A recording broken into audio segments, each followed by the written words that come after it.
জাকাত ফিতৰা কিয় দিব লাগে, তাৰ কাৰণ কি, তাৰ উদ্দেশ্য কি আমাৰ জানা দৰকাৰ আছে।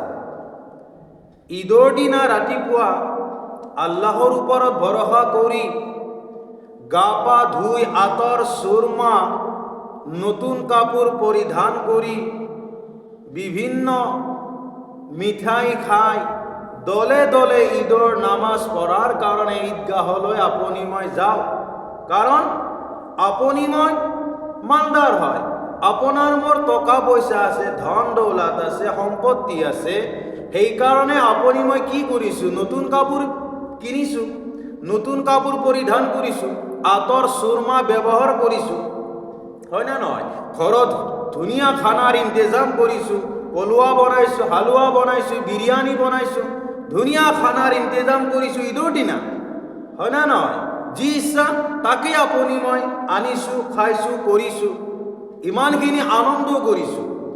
আজি আপোনাৰ মোৰ নিচিনা কিমান যে মানুহ আছে এসাঁজ খাই দুসাঁজ খাবলৈ পোৱা নাই, এযোৰাৰ কাপোৰৰ বাহিৰে দ্বিতীয়যোৰ কাপোৰ তেওঁৰ নাই পিন্ধিবলৈ, হয় না নহয়, তেওঁলোকক কোনেই চাব, তেওঁলোকক কোনেই দিব। আপোনাৰ মোৰ কৰ্তব্য হয়, দায়িত্ব হয়, জৰুৰী হয়, তেওঁলোকৰ কাৰণে জাকাত ফিতৰা দিয়াটো আপোনাৰ মোৰ কাৰণে জৰুৰী হয় আৰু তেওঁলোকৰ হক হয়। আজি তেওঁলোকৰো আপোনাৰ মোৰ নিচিনা এটা মন আছে, আনন্দ আছে। আজি তেওঁলোকৰ যদি আপোনাৰ মোৰ নিচিনা থাকিলহেঁতেন, নিশ্চয় আজি ভাল কাপোৰ পৰিধান কৰিলেহেঁতেন, ঈদৰ দিনাখন ভাল খানা খাদ্য মাছ মাংস তেওঁলোকে উপভোগ কৰিব পাৰিলেহেঁতেন, হয় নে নহয়। আজি তেওঁলোকৰ নাই কাৰণে এসাঁজ খাই দুসাঁজৰ কাৰণে চিন্তা কৰিব লাগে, এযোৰা কাপোৰৰ বাহিৰে দ্বিতীয়যোৰ কাপোৰ নাই। ঈদৰ দিন বুলি ক'লে তেওঁলোকৰ ঘৰত কোনো মাছ মাংস নাই, তেওঁলোকৰ ঘৰত কোনো হালুৱা পলুৱা বিৰিয়ানি নাই। আজি আমি যেনেকুৱা আনন্দ কৰিছোঁ বা যেনেকুৱা আমি আনন্দ কৰোঁ, ঠিক তদ্ৰুপ তেনেকুৱা তেওঁলোকৰো আনন্দ কৰা এটা মনৰ কি আছে, মন আছে। তেওঁলোকক এই জাকাত ফিতৰা দান খায়ৰাত দিয়াটো আপোনাৰ মোৰ কৰ্তব্য হয়, সেইটোৰ কাৰণে তেওঁলোকক দিব লাগে।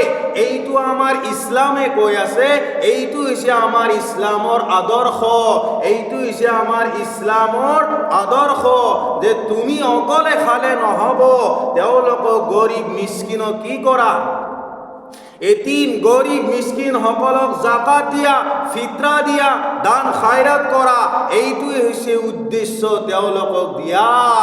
মোৰ ভাইসকল, মোৰ বন্ধুসকল, কাল কিয়ামতৰ মাথোত আল্লাহ তাবাৰাক ওয়া তাআলাই প্ৰশ্ন কৰিব।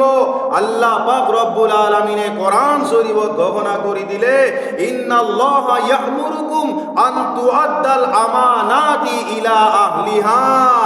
এই গৰিব মিসকিনৰ এতিম সকলৰ যিটো হক হয়, অৰ্থাৎ জাকাত ফিতৰা দান খায়ৰাত, এইটো এতিম মিসকিন সকলৰ হক হয়, তেওঁলোকৰ আমানত হয়, তেওঁলোকৰ আমানাতি ইলা আহলিহা, এইবোৰ তেওঁলোকৰ আমানত, তেওঁলোকক দি দিয়া, এইবোৰ খোৱা, এইবোৰ জাকাত নিদিয়া, ফিতৰা নিদিয়া, আপুনি মই দান সাখাৱাত নকৰা, এইটো আপোনাৰ মোৰ বহুত ডাঙৰ গুনাহগাৰ হম।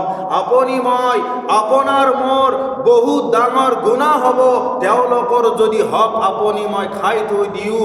কাল কিয়ামতৰ মাথোত আল্লাহ কৈ আছে, তেওঁলোকৰ আমানত তেওঁলোকক দিয়ে দিয়া, ফিতৰা জাকাত দান খায়ৰাত এইবোৰ তেওঁলোকৰ হক হয়। কাৰ হক? এতিম গৰীব মিস্কিন সকলৰ হক, তেওঁলোকক দি দিয়া। তেওঁলোকক যদি আপুনি মই নিদিও, তেনেহ'লে কাল কিয়ামতৰ মাথোত তেওঁলোকে গৰীব মিস্কিন এতিম সকলে আপোনাক মোক হাতত ধৰিব, আল্লাহৰ দৰবাৰত লৈ যাব।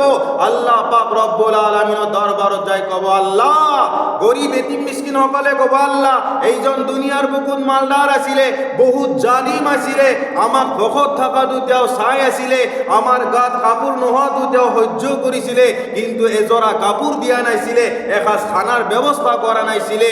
আয় আল্লাহ, আমাৰ হক মাৰি খাইছে এইজন ব্যক্তিয়ে। তেতিয়া আল্লাহ পাক ৰব্বুল আলামিনে পাৰমিশন দিব যোৱা ইয়াৰ যিমান বৰ নেকি আছে তোমালোকে লৈ লোৱা।